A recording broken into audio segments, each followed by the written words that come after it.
The shy waitress was left on the street by her cheating boyfriend until a kind man saved her from danger. But she didn't know he was the most feared mafia boss in the city. Real quick, beautiful. If this story already has you hooked, give me a like and subscribe.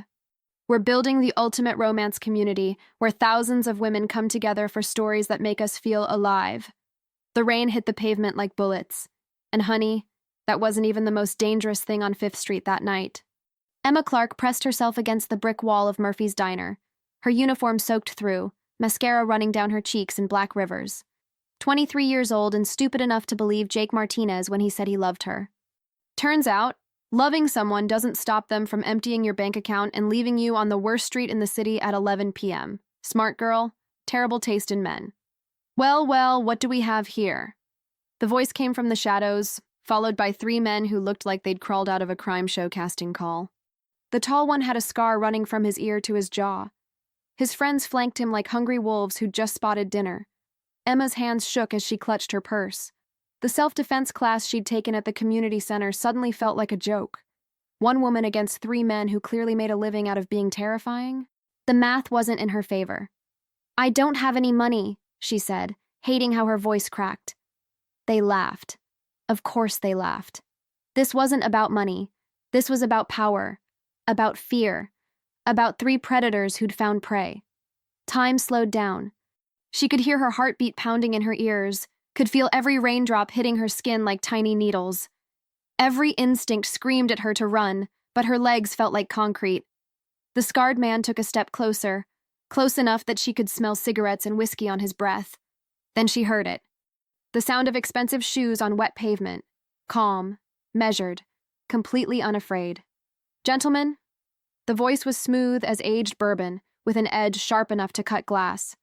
I believe the lady said no. The 3 men turned, and honey, the way their faces changed. That was the moment Emma realized she'd jumped from the frying pan straight into the inferno.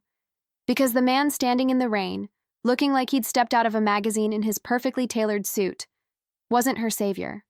He was something far more dangerous. Alessandro Moretti, 26 years old. 26. 6'3" of controlled violence wrapped in Italian silk. His dark eyes held the kind of cold calculation that came from making life and death decisions before breakfast. The gold ring on his right hand caught the streetlight. The Moretti family crest, recognizable to anyone who knew anything about the city's underbelly. The scarred man actually took a step back. "Mr. Moretti, we didn't know she was yours." Alessandro's smile didn't reach his eyes. "She wasn't, until 30 seconds ago. Now I suggest you disappear before I decide you've offended me." They vanished like smoke. And there she was, staring at the man who'd just saved her life, wondering if she should be grateful or terrified. Maybe both. Probably both. Alessandro extended his hand, palm up, rain pooling in it like an offering. "You're shivering," he said, his accent turning the simple words into something almost musical. "Come, my car is warm."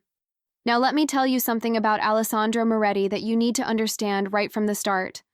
The man didn't do anything without a reason, didn't save random women in the rain out of the goodness of his heart, didn't offer rides to strangers because he was feeling charitable.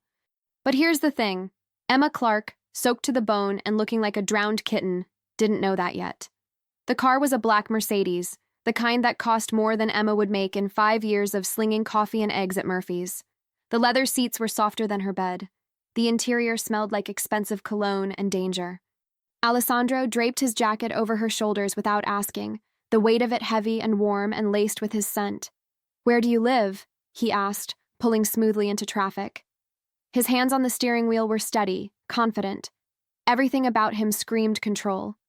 Emma gave him her address, a 5th-floor walk-up in a building that should have been condemned a decade ago. She saw his jaw tighten slightly. Judgment? Pity? With a man like this, it was impossible to tell. "Thank you," she whispered, breaking the silence. "For back there. I don't know what would have happened if—" "Yes, you do." His eyes met hers in the rearview mirror, and she felt pinned by that gaze. "Which is why you won't go back to 5th Street, ever, understood?" It wasn't a request. And honey, the way he said it, you'd think he was discussing the weather, not casually ordering her around like he had every right to. Emma should have been offended. Should have told him she was a grown woman who could make her own decisions. But something about Alessandro Moretti made smart women do stupid things, like nodding in agreement. They pulled up to her building, the contrast between his car and her neighborhood almost comical. Before she could thank him again and escape, he was opening her door, offering his hand like she was royalty, and not a broke waitress who'd been dumped by her loser boyfriend. "Your phone," he said. Not a question, a command. Emma unlocked it with trembling fingers, watched as he typed in a number and called himself. His phone buzzed in his pocket. Just like that, he had her number. Just like that, she had his. The implications made her dizzy. "If you need anything, you call me." He handed the phone back, his fingers brushing hers for just a moment. The touch sent electricity up her arm, and from the slight smirk on his face, he knew it. Be careful, Emma Clark. This city eats gentle things. He knew her name. She'd never told him her name. But then again, men like Alessandro Moretti probably knew everything about everyone in their city. It was how they stayed alive, how they stayed powerful, how they stayed on top. She watched his Mercedes disappear into the night, still wearing his jacket, still feeling the ghost of his touch. And somewhere in her rational mind, a voice whispered a warning she should have heeded. Some debts are paid in blood. Murphy's Diner on a Thursday morning was controlled chaos, a symphony of sizzling bacon, shouted orders, and the endless clink of cheap ceramic mugs. Emma moved through it all on autopilot, pouring coffee and forcing smiles while her mind replayed last night's events on an endless loop. Alessandro's jacket hung in her closet at home, and she'd spent 20 minutes that morning just staring at it like it might bite. Spoiler alert, sweethearts, it might. Earth to Emma. Rita, the 50-year-old head waitress who'd seen everything and judged most of it, snapped her fingers in front of Emma's face. "Table 7 needs a refill, and that guy in the corner booth has been staring at you for 10 minutes.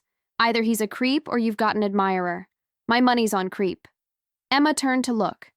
The man in booth 7 was built like a linebacker, with a neck tattoo that definitely hadn't come from a reputable establishment. He wasn't looking at her like an admirer. He was looking at her like inventory. The bell above the door chimed. 3 men walked in, moving with the kind of synchronized purpose that made Emma's stomach drop. They weren't here for the breakfast special.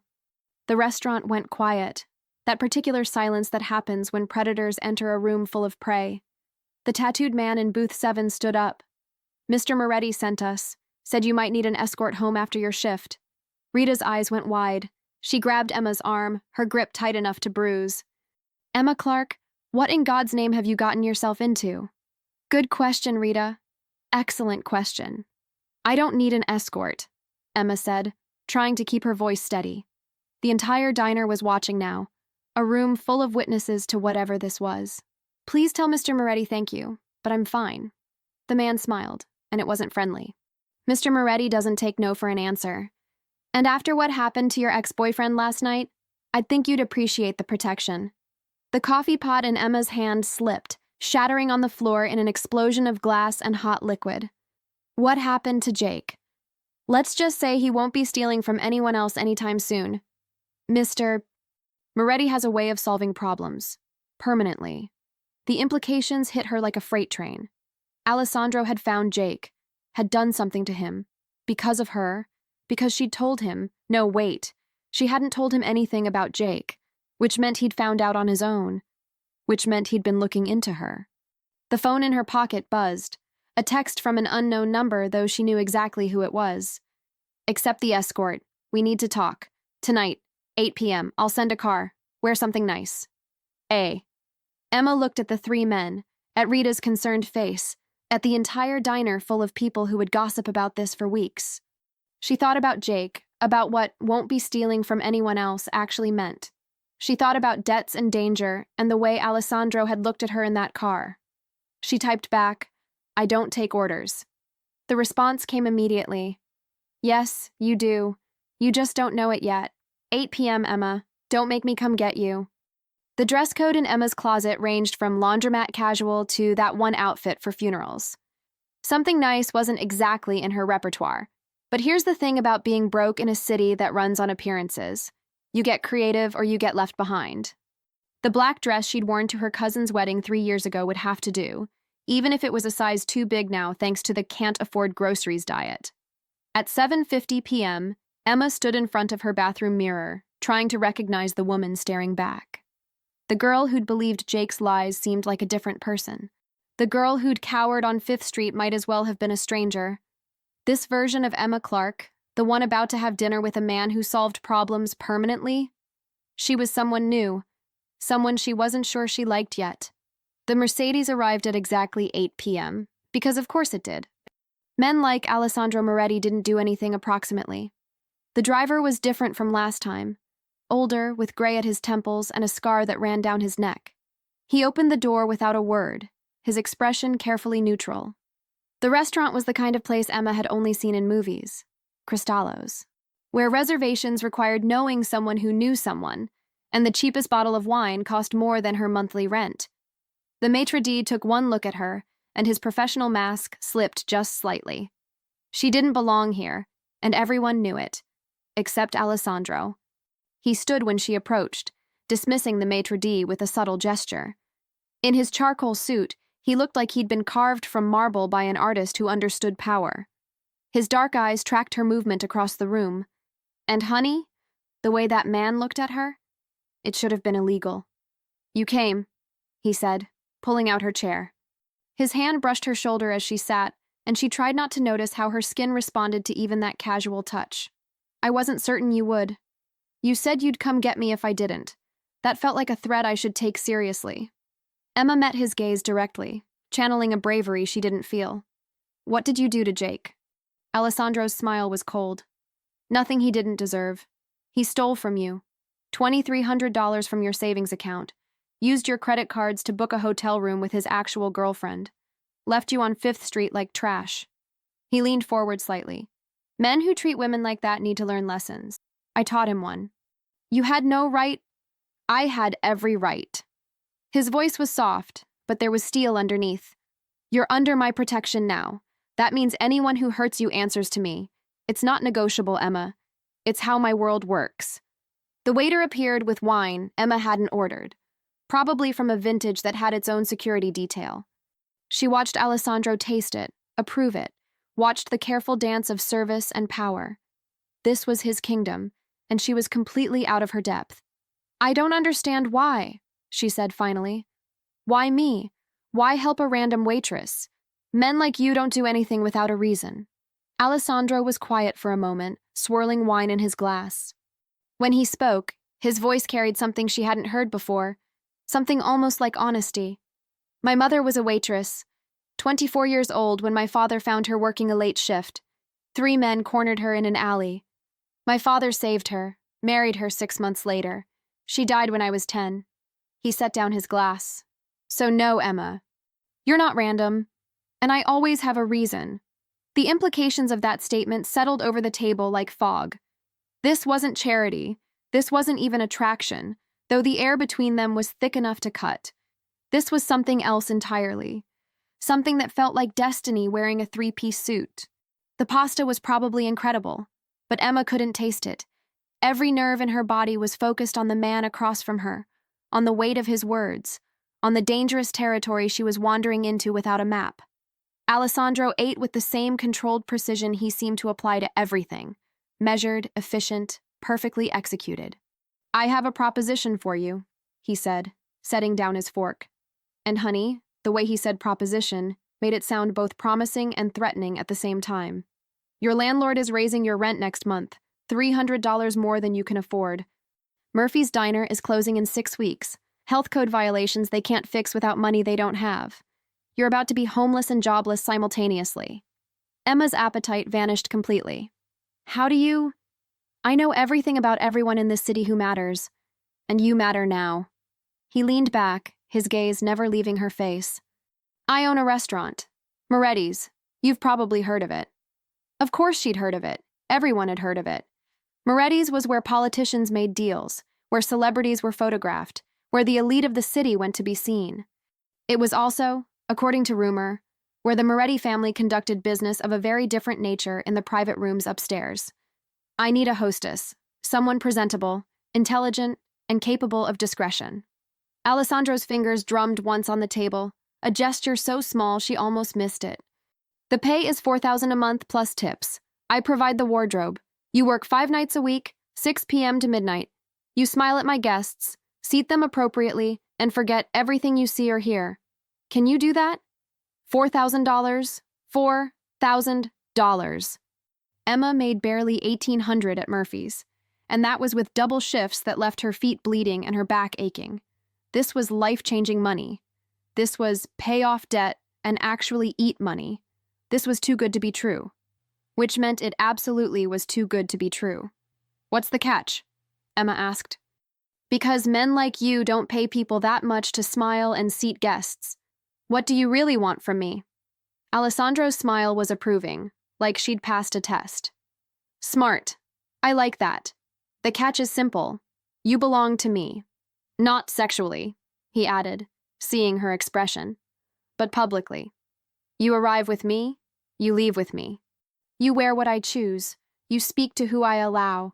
You become, in essence, untouchable, because anyone who touches what's mine doesn't keep their hands. There was that word again. Mine. Possessive and absolute. This wasn't a job offer. This was a claim. This was Alessandro Moretti putting his flag in her life and daring anyone to tear it down. Why? Emma's voice was barely a whisper. Why would you do this? I'm nobody. You're not nobody. Not anymore. He reached across the table, his hand covering hers. His touch was warm, solid, dangerous. I protect what's mine, Emma, and I take care of my people. All I'm asking is that you let me. Unless you'd rather go back to 5th Street and see what happens when I'm not there to save you. It wasn't a threat. Not exactly. But it wasn't not a threat either. It was a statement of fact wrapped in silk and delivered with a smile that didn't quite reach his eyes. The city was dangerous. She was vulnerable. Alessandro was offering protection at a price. The question was whether she was desperate enough to pay it. Emma looked at his hand covering hers, at the gold ring with the Moretti crest, at the man who'd saved her life and upended her world in less than 48 hours. She thought about her empty savings account, her falling-apart apartment, the diner that was closing. She thought about being alone and broke in a city that ate gentle things. She thought about survival. When do I start? Alessandro's smile finally reached his eyes. Tomorrow night, 6 p.m. Don't be late. The wardrobe arrived at Emma's apartment at noon the next day. 3 garment bags and 2 shoeboxes delivered by a woman who looked like she charged by the minute to exist. Maria Constantina, according to her business card. Personal stylist to the Moretti family. She walked into Emma's studio apartment with the kind of careful expression people reserve for crime scenes and slums. We'll make this work, Maria said, though her tone suggested she was trying to convince herself. Mr. Moretti wants classic elegance. Grace Kelly, not reality TV. Can you walk in heels? I waitress in sneakers, Emma admitted. So, no? Maria's sigh could have extinguished candles. We have 6 hours. Let's get started. What followed was a masterclass in transformation. Maria didn't just dress Emma. She deconstructed her and rebuilt her from the ground up. How to stand, how to walk, how to hold her head like she belonged in rooms that cost more per square foot than most people's cars. How to smile politely at people she'd rather slap. How to read a room and know who mattered and who was just taking up space. Mr. Moretti's world is about perception, Maria explained, pinning Emma's hair into an elegant twist. You're not just a hostess. You're a symbol. You represent him, his power, his taste. Every person who sees you standing at that podium will make a judgment about him based on you. Understand? Emma understood. She was becoming a chess piece in a game she didn't know the rules to. But the alternative was going back to being invisible, to being the girl Jake Martinez could steal from and abandon without consequence. At least this way, she mattered, even if it was because she belonged to someone else. The dress Maria chose for her first night was deep emerald silk that somehow made Emma's ordinary brown hair look rich and her pale skin luminous. The heels added 4 inches and required complete concentration to walk in. The jewelry was simple but obviously expensive. Diamond studs that probably cost more than her car. Used to cost more than her car, before Jake sold it. At 5:30 p.m., Emma stood in front of her bathroom mirror again. The woman staring back wasn't her. Couldn't be her. This woman had presence, had poise, had the kind of polish that took years to develop. This woman looked like she could walk into Moretti's and belong there. This woman was a very convincing lie. The Mercedes arrived at 5:45. Alessandro was in the back seat this time, reviewing something on his tablet. He looked up when she climbed in, and honey, the expression on his face? That was the first time Emma had seen him genuinely surprised. His dark eyes traveled from her face to her dress to her heels and back again, slowly, deliberately, like he was memorizing every detail. Perfetto, he murmured. Maria outdid herself. I feel like a fraud, Emma admitted before she could stop herself. Like I'm playing dress-up in someone else's life. Alessandro set down his tablet, giving her his complete attention. You want to know a secret? Everyone is playing dress-up. Every person at Moretti's tonight is pretending to be someone they're not. The difference is whether you play the role well enough that people believe it. He reached over, adjusting a strand of her hair that had escaped. You're going to be spectacular. The confidence in his voice should have been reassuring. Instead, it felt like pressure, like expectation, like a weight settling on her shoulders. But Emma Clark had spent her whole life being underestimated, being invisible, being nobody. Maybe it was time to try being somebody, even if that somebody was borrowed. Moretti's was exactly as intimidating as she'd imagined. The restaurant occupied the first floor of a historic building in the city's most exclusive district. Inside, everything gleamed. Crystal chandeliers, marble floors, tables set with silverware that probably had its own insurance policy. The staff moved like dancers, coordinated and precise. And standing at the hostess podium, Emma realized something terrifying. This was her stage now, and the curtain had just gone up. The first night at Moretti's, Emma lasted exactly 43 minutes before she made her first mistake. And honey, when you're working for a man like Alessandro Moretti, mistakes aren't just embarrassing, they're dangerous. It started with Senator Patrick Brennan. 62 years old, 3 terms in office, and a smile that had won him elections but couldn't hide what he really was. He arrived with a woman who definitely wasn't his wife. Younger, prettier, and wearing a dress that left nothing to imagination. Emma seated them at table 12, a semi-private booth toward the back, just like Alessandro had instructed for guests who value discretion. What she didn't know was that table 12 was reserved for someone else, someone important. She realized her mistake when the temperature in the restaurant dropped about 20 degrees.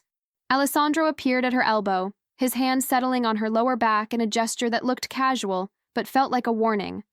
His smile was perfectly pleasant. His eyes were absolutely glacial. Emma, darling, he said, the endearment sounding more like a threat than affection. Could you step into my office for a moment? Oh, this was bad. This was very, very bad. The staff who witnessed it suddenly became very interested in their work. That particular kind of busy that happens when nobody wants to be noticed. Emma followed Alessandro through the restaurant, feeling every eye tracking their movement, feeling like she was walking to her execution in 4-inch heels and emerald silk. His office was on the second floor, accessed through a door marked private, that might as well have said, "Abandon hope all ye who enter here." The room was exactly what she'd expected.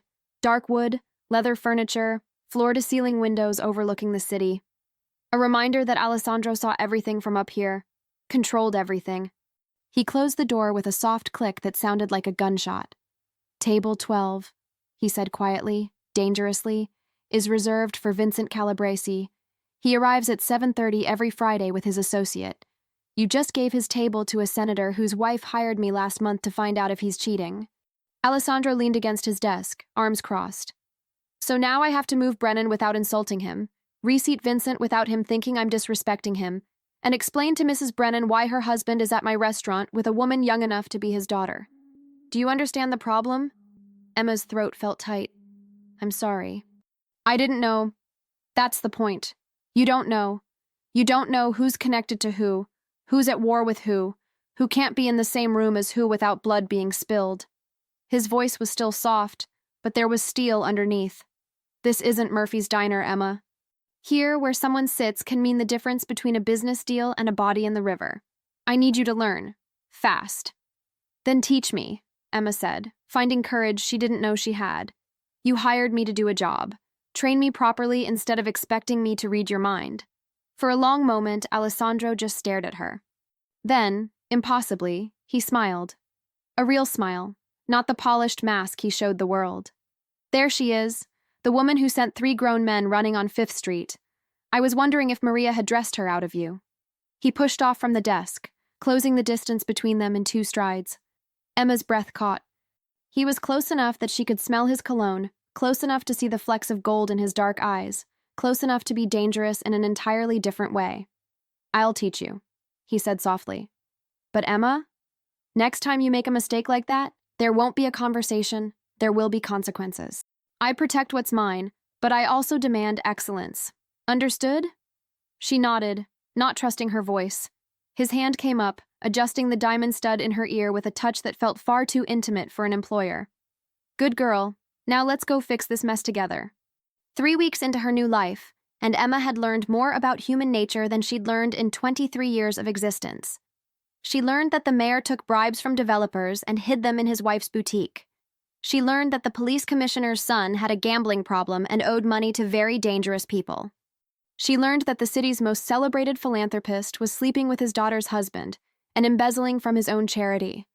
She learned that Alessandro knew all of it and used it like currency. "Information is power," he told her one night after closing, sharing a glass of wine in his office while the staff cleaned below. This had become their routine. Emma reporting on the evening's observations, Alessandro filling in the pieces she'd missed, teaching her to read the chessboard. "These people come here because they think they're safe, because they think I'm on their side. But I'm not on anyone's side, Emma. I'm on my own side. And now, yours." It should have been terrifying. It was terrifying.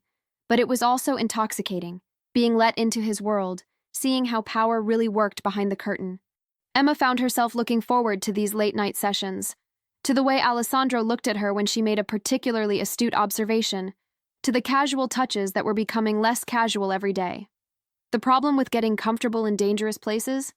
You forget they're dangerous. It was a Tuesday night, usually quiet, when Vincent Calabresi arrived unannounced with 5 men Emma had never seen before. The energy shifted immediately. The staff tensed. Alessandro appeared from upstairs faster than should have been possible, his expression carefully neutral but his body language screaming alert. Vincent Calabresi was 68 years old and looked like someone's kindly grandfather. He was also, according to Alessandro's careful lessons, the head of the city's second most powerful crime family. The 2 families had a truce, a careful balance of power that kept the city from turning into a war zone. But truces were fragile things, easily broken by the wrong word or gesture. Emma seated them at table 12. The right table this time, she'd learned that lesson well. But as she turned to leave, Vincent's hand shot out, catching her wrist. His grip was gentle but firm, and honey, the way Alessandro's expression changed, like watching ice form in real time. "You're the girl," Vincent said, his voice carrying the rough edges of a lifetime of cigarettes and hard decisions. "The one Alessandro saved on 5th Street, the one who has him acting like a lovesick puppy instead of a businessman." He smiled, and it wasn't kind. "I thought she'd be prettier." The insult hung in the air like poison gas. Emma felt her face flush, but before she could respond, Alessandro was there. He didn't rush, didn't show anger. He simply existed beside her with such concentrated menace that the temperature dropped. "Vincent," Alessandro said pleasantly, "I'd appreciate if you didn't touch what's mine. And I'd definitely appreciate if you didn't insult her." His hand settled on Emma's shoulder, possessive and protective. "Unless you want to test whether our truce is stronger than my temper." The restaurant had gone silent. Everyone watching. Everyone waiting to see if blood would be spilled over a broke waitress in a borrowed dress. Vincent stared at Alessandro for a long moment, something passing between them that Emma couldn't read. Then he laughed, releasing her wrist. "You've gone soft, Moretti. Your father would be ashamed." "My father," Alessandro said coldly, "would have killed you for that comment. I'm giving you a pass because of our history. Don't mistake mercy for weakness." Vincent's men tensed, hands moving toward weapons Emma couldn't see but knew were there. Alessandro didn't flinch, didn't move, just stood there radiating the kind of quiet confidence that comes from knowing you're the most dangerous person in any room. Finally, Vincent nodded. "Fair enough. The girl's off limits. Consider it a gesture of respect for old times." He looked at Emma then, really looked at her, and something like understanding crossed his face. "Hold on to that one, Alessandro. She's got spine. Your mother would have liked her." The tension broke like a snapped wire. Vincent's men relaxed. Alessandro's hand squeezed Emma's shoulder once before releasing her. The restaurant breathed again, But Emma knew, with the kind of certainty that settles in your bones, that something fundamental had just changed. She wasn't just Alessandro's employee anymore. She wasn't even just under his protection. She was his weakness, his vulnerability, the thing his enemies could use against him. And in his world, vulnerabilities got people killed. The first death threat arrived on a Thursday morning, slipped under Emma's apartment door while she slept. Just a single sheet of paper with 6 words in blood-red ink. Leave Moretti or die screaming. No signature, no explanation. Just a promise wrapped in menace. Emma stared at it for a full minute before her hands started shaking. Then she did what she'd been trained to do. She called Alessandro. He arrived 20 minutes later with 4 men and an expression that could have frozen hell. He held the note like it was a live bomb, his jaw tight enough to crack teeth.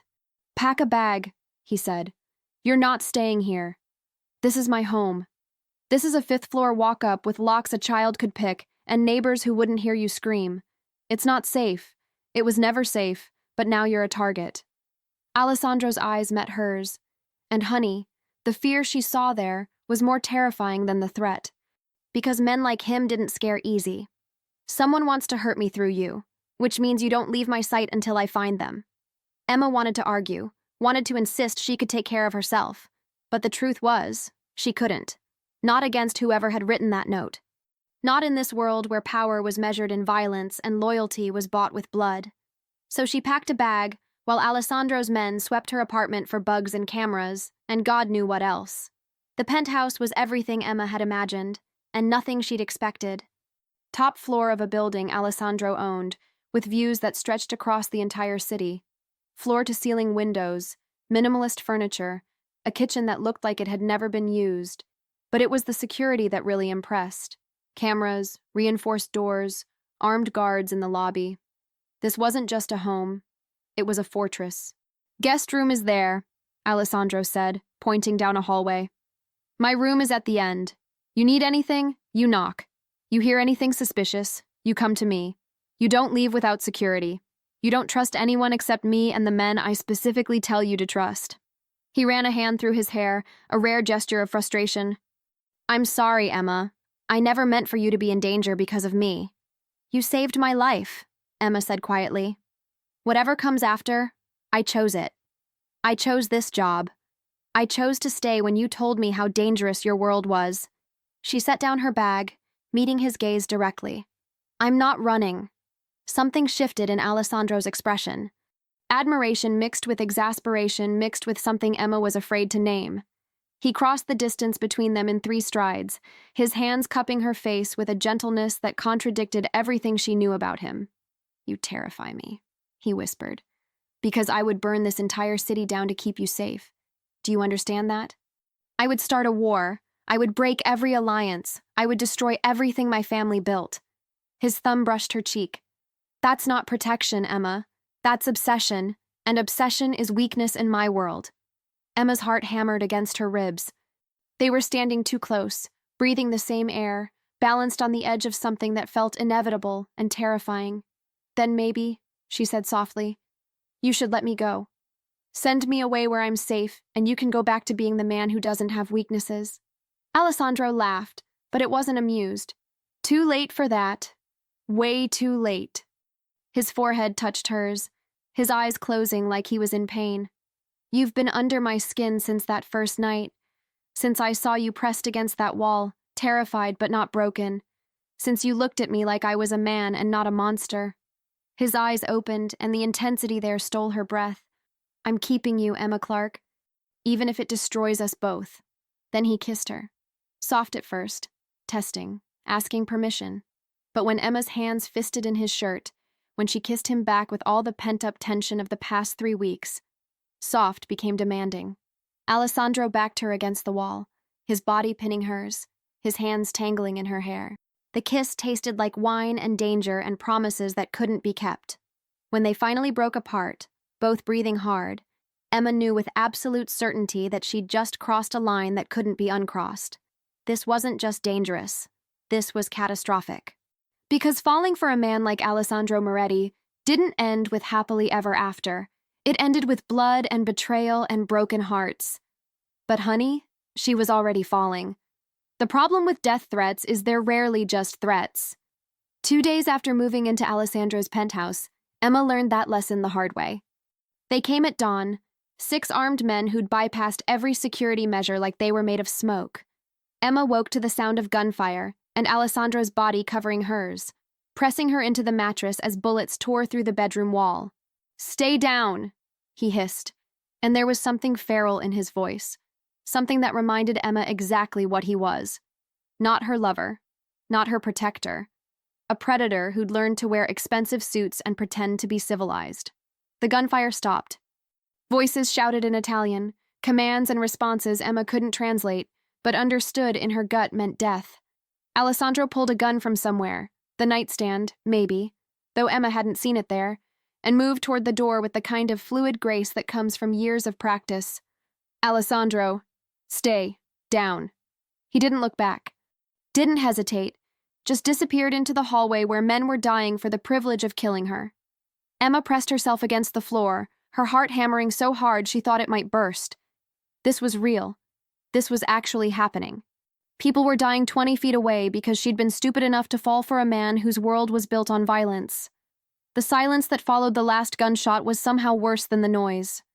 Emma counted to 60, then to 60 again, her breath coming in short gasps that probably meant she was hyperventilating. Then Alessandro was back, blood on his white shirt. Not his blood, she realized with dizzy relief. His expression carved from granite. "They're dead," he said flatly. "All of them. Marco's team is cleaning up. But Emma, we need to talk. Now." He pulled her up, not gentle but not rough either, and led her to his office. The entire east wall was actually a massive screen, and with a few taps on his tablet, surveillance footage filled it. 6 men entering the building. 6 men bypassing security. 6 men who moved like soldiers, like professionals. And then, frozen on the screen, a face Emma recognized. Jake Martinez, her ex-boyfriend. The man who'd stolen from her and left her on 5th Street, standing with the men who'd just tried to kill her, pointing at Alessandro's building like he was giving directions. "No," Emma whispered. "No, that's not. He wouldn't." "He would. He did." Alessandro's voice was cold enough to freeze blood. "Vincent Calabrese paid him $50,000 to give up your location and the security codes he stole from your phone 3 months ago. Jake sold you, Emma, sold you to the man who wants to destroy me." He turned to face her, and honey, the rage in his eyes was terrifying. "This is my fault. This is my—" "I should have killed him that first night instead of just breaking his hands." I got soft. Emma's legs gave out. Alessandro caught her, lowering her into a chair with surprising gentleness, given the violence still crackling in the air around him. "Why?" Her voice sounded foreign to her own ears. "Why would Vincent do this? You have a truce." Had a truce? Past tense. Alessandro poured whiskey with steady hands despite everything. "That scene at the restaurant, when he touched you and I threatened him, that was him testing me, seeing if you were really my weakness. And I showed him you were." He knocked back the whiskey in one swallow. "I broke the cardinal rule, Emma. I let someone matter. I let you matter. And in my world, the things we love are the things that get us killed." The weight of that statement settled over the room like ash. Emma thought about the past 3 weeks, the late-night conversations, the way Alessandro looked at her when he thought she wasn't watching, the kiss that had changed everything. She'd been naive enough to think this was romance, that they were building something real. But this wasn't a love story. This was a tragedy in progress. "So what happens now?" Emma asked. "You send me away? Put me in witness protection or whatever it is you people do?" Alessandro laughed, bitter and raw. "Send you away? To where? Vincent has connections everywhere. The only place you're safe is here, with me, surrounded by my men and my guns and my willingness to kill anyone who gets close to you." He knelt in front of her chair, taking her hands in his. "But Emma, you need to understand what that means. It means no more freedom. No more pretending this is normal. No more thinking you can have a life outside of me. That sounds like a prison. It is a prison." His grip tightened. "But it's a prison where you stay alive, where you wake up every morning, where Vincent Calabrese doesn't make an example out of you to teach me a lesson about respect." His voice dropped. "I'm giving you a choice I shouldn't give you. Stay with me. Accept what that means, or I'll fake your death and send you somewhere even I don't know about. You'll be safe, but you'll be alone. Forever.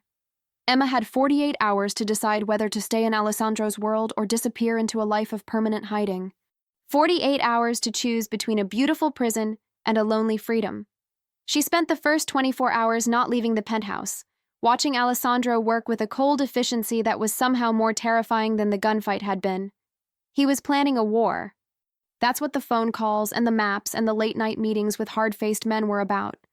Vincent Calabrese had broken the truce, had tried to kill what belonged to Alessandro Moretti, and that kind of insult demanded blood. Lots of blood. The kind of blood that would turn the city into a battlefield and leave bodies in its wake. "You can't do this," Emma said on the second night, interrupting a meeting between Alessandro and his captains. 8 men who looked at her with varying degrees of respect and resentment. "You can't start a war over me." Alessandro dismissed the men with a gesture. When they were alone, he poured wine with hands that never trembled despite the violence he was planning. "I'm not starting a war over you. I'm starting a war because Vincent tried to kill me in my own home. You just happen to be the excuse." He handed her a glass. "But yes, Emma, I would start a war over you. I would burn the city down over you. I told you what you were to me. I don't make empty threats. This is insane. People will die. People die every day in my world. The only difference is whether they die for something meaningful." Alessandro's eyes were hard. "You want to know what your choice really is? It's not about staying or leaving. It's about whether you can live with being the reason men kill each other. Whether you can wake up next to me knowing my hands are covered in blood spilled to keep you safe." He stepped closer. "Because I need you to understand, Emma. I'm not a good man. I never was. I just pretended to be civilized enough to fool you for a while." Emma should have been horrified. Should have run screaming from this man who was calmly discussing murder over wine in his pristine penthouse. But here's the thing about Emma Clark that nobody had ever bothered to notice. She was a survivor. Had been surviving her whole life. Bad parents, worse boyfriends, a city that tried to eat her alive. She'd survived all of it by adapting, by being whatever she needed to be to stay alive. Maybe it was time to survive this too. "Teach me," she said. Alessandro blinked, the first time she'd seen him genuinely surprised since that night at Moretti's. "If I'm staying, and I think I am, then teach me how to survive in your world, not as decoration. Not as something to protect, as someone who can protect herself." "Emma, you said information is power, so teach me to gather information. Teach me to read people the way you do. Teach me to be useful instead of just being a target." She set down her wine, meeting his gaze with new determination. "If I'm going to be the reason you go to war, the least you can do is teach me how to be worth it." For a long moment, Alessandro just stared at her. Then he smiled, and it was the most genuine expression she'd seen on his face in days. "You really are remarkable, you know that?" He crossed the distance between them, his hands framing her face. "Most people would run. Most people would hate me for dragging them into this. But you want to learn. You want to fight." "I'm tired of being helpless," Emma whispered. "Tired of being saved. Tired of being the weak thing everyone else has to protect." Her hands covered his. "I want to be strong. Teach me to be strong." Alessandro kissed her then, hard and possessive and hungry. When he pulled back, his eyes were burning. "All right, I'll teach you. But Emma, once you learn how to survive in my world, you can never go back to being innocent. You can never pretend you don't know what I am, what we are. This is a one-way door." "Good," Emma said. "Because I was never innocent anyway. I was just really good at pretending." The next morning, Emma's education began in earnest. Alessandro introduced her to his world's brutal reality, not the romantic version, but the truth. She learned about territory and tribute, about loyalty bought with favors and violence. She learned to read financial documents that hid illegal operations in plain sight. She learned the names and faces of every player in the city's underworld, learned who was loyal and who was waiting for the right moment to betray. She learned that Jake Martinez had been found in the river with his throat cut. Alessandro told her this over breakfast, casual as discussing the weather. Emma's hands didn't shake when she heard it. That should have bothered her more than it did. 3 weeks into her training, Vincent Calabrese made his move. Not against Emma this time. He'd learned that lesson. Against Moretti's restaurant. A fire, carefully planned, meant to destroy Alessandro's legitimate business and send a message. Except Emma had been monitoring Vincent's communications like Alessandro taught her, and she'd seen it coming. The fire was stopped before it started. Vincent's men were caught in the act, arrested by police who owed Alessandro favors. And Vincent Calabrese learned what Emma already knew, that the gentle waitress from Murphy's diner was dead. The woman who'd taken her place was far more dangerous. The war ended not with blood, but with a conversation. Emma's idea, though Alessandro had fought it for 3 days straight.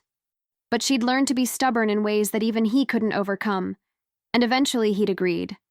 With conditions. So many conditions. Armed guards. Wire. A panic button. Alessandro himself in the next room with a gun, and the willingness to use it at the first sign of trouble. Vincent Calabrese arrived at the neutral location, a church, because even monsters respected sanctuary, looking older than his 68 years. The weeks of conflict had cost him men, money, and reputation. Alessandro had been strategic, hitting Vincent's operations with surgical precision, turning allies into enemies, making every day more expensive than the last. This wasn't a war of dominance, it was a war of attrition, and Vincent was losing. Emma sat across from him in a pew. No weapons, no threats, just two people having a conversation about survival. And honey, the look on Vincent's face when he realized Alessandro had sent her to negotiate? Priceless. Absolutely priceless. "You've got spine, girl," Vincent said grudgingly. "I'll give you that. Alessandro train you himself?" "Every day for a month." Emma folded her hands in her lap, channeling every lesson and calm she'd learned. "You tried to kill me because you thought I was his weakness. You were right. I am. But you made a mistake assuming that weakness made him vulnerable." She leaned forward slightly. "It made him feral. And feral animals don't follow rules or truces or the careful balance you old men have maintained for decades. They just destroy everything until the threat is gone." Vincent's jaw tightened. "So what? You're here to threaten me?" "I'm here to offer you an exit. A way to end this that doesn't cost you everything." Emma pulled out a folder, slid it across the pew. "Alessandro doesn't want your territory, doesn't want your business. He just wants you to stop trying to kill me. In exchange, he'll return the 3 warehouses he took, release your men from the hospitals, and publicly reaffirm the truce." She paused. "But Vincent, if you ever come for me again, if you even think about coming for me, he won't be civilized about ending you. He'll make it hurt." Vincent opened the folder, scanning the documents that proved Alessandro had won and was offering mercy anyway. His hands shook slightly. Age, anger, fear, probably all 3. "And what do you get out of this? Playing peacemaker for your boyfriend?" "I get to sleep at night without worrying someone's going to murder me for dating the wrong person," Emma said bluntly. "I get to have a life that's not just hiding in a penthouse waiting to die. And Alessandro gets to stop being the feral animal and go back to being the strategic businessman." She stood, smoothing her dress. "We both know how this ends if you say no. Your family loses everything. Mine wins, but everybody pays in blood. This way, only pride gets wounded. Your choice." She walked away without waiting for an answer, her heart hammering but her steps steady. Alessandro was waiting in the sacristy, tension rolling off him in waves. The moment she entered, he pulled her against him, holding her tight enough to hurt. If he'd made one wrong move, he didn't, and he won't. Emma pulled back enough to see his face. He's going to accept, because old men who've held power for decades don't throw it away on pride. He'll take the deal, and you'll have your peace. We'll have our peace. Alessandro's laugh was shaky, relief and residual fear mixing in equal parts. "You terrify me, you know that? Sending you in there was the hardest thing I've ever done." "Good." Emma smiled. "Because if I'm going to survive in your world, you need to trust that I can.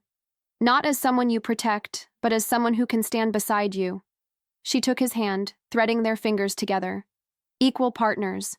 That's the only way this works. 2 days later, Vincent Calabrese signed the treaty. The war was over. Alessandro's men stood down. The city breathed a collective sigh of relief. And Emma Clark, 23-year-old former waitress from Murphy's diner, became the woman who'd negotiated peace between 2 crime families without firing a shot. 6 months later, Emma stood at the hostess podium at Moretti's, watching the restaurant buzz with its usual controlled chaos. She'd learned to read every table, every conversation, every power dynamic. She'd learned to be eyes and ears for Alessandro, to be intelligence and strategy wrapped in designer dresses and diamond earrings. She'd learned to survive in a world that ate gentle things. But more than that, she'd learned something about herself. That strength didn't come from never being afraid. It came from being terrified and doing what needed to be done anyway. That power wasn't about violence or money or control. It was about knowing your worth and refusing to accept less. Alessandro appeared at her side, his hand settling on her lower back in that possessive gesture that still sent electricity through her. "How's the floor tonight?" "Senator Brennan is at table 7 with his actual wife this time. Vincent Calabrese is at table 12, sending us a very expensive bottle of wine as a peace offering. And the mayor just called to make a reservation for next Friday." Emma leaned into his touch. "Just another night at Moretti's." "Just another night," Alessandro agreed, pressing a kiss to her temple. "Come upstairs when you're done. I have something for you." The something turned out to be a velvet box containing a ring. Not an engagement ring, but a signet ring bearing the Moretti crest. The same ring Alessandro wore. The symbol of family, of belonging, of being claimed and protected and valued. "This isn't a proposal," he said, slipping it onto her right hand. "It's a promise that you're mine and I'm yours, that we stand together, that anyone who comes for you comes for the full weight of everything I am." His eyes met hers, dark and intense and absolutely certain. "You changed my life, Emma Clark. Changed me. And I don't regret a single moment of the chaos." Emma looked at the ring, heavy and warm on her finger. She thought about the girl she'd been 6 months ago, crying in the rain on 5th Street, thinking her life was over. That girl would never have believed she could become this, strong and smart and dangerous in her own right. That girl would never have imagined falling in love with a man whose hands were stained with blood, but held her like she was precious. But that girl was gone. Dead. Replaced by someone who could survive anything. "I love you," Emma said. The words she'd been holding back for months finally breaking free. "I love you and I know exactly what you are and I don't care. I choose this. I choose you. I choose us." Alessandro's kiss was an answer and a promise and a beginning all at once. And somewhere in the city below, in the streets where they'd first met, life went on. Dangerous and beautiful and worth fighting for. Just like them.